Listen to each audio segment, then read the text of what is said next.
नमस्कार शंभू. नमस्कार. जय महाराष्ट्र, जय शिवराय, जय श्रीराम. बोला ना दादा. झाला का सौदा? हो, हे काय ही म्हैस दिली आज शेतकऱ्याला. कुठून आले होते?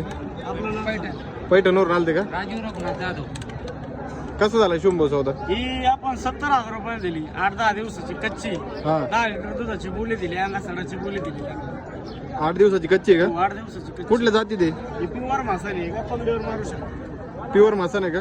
मित्रांनो बघू, शेतकरी होते तर 70,000 रुपये दिलेली आपण त्यांना. 70,000 रुपयाला. हो, हे त्यांना विचारा कसं वाटलं. कसं काय झालं व्यवहार? एकदम व्यवस्थित नंबर व्यवहार झाला. शुभम मला भेटून वगैरे एकदम मस्त वाटला. हा हा हा एकदम पद्धतशीर व्यवहार झाला. तुमच्या म्हणण्याप्रमाणे झालं का? हो. मित्रांनो बघू शकता, पैठणवरून शेतकरी आले होते. 70,000 रुपयाला म्हैस खरेदी केली आणि एकदम मापात अशी म्हैस आहे. वडा बरं दादा म्हैस.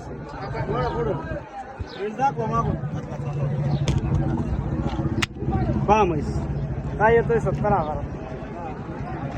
सध्या चांगली म्हैस भेटली बरं हो, का आता सध्याच्या हे- रेंजच्या हिशोबाने.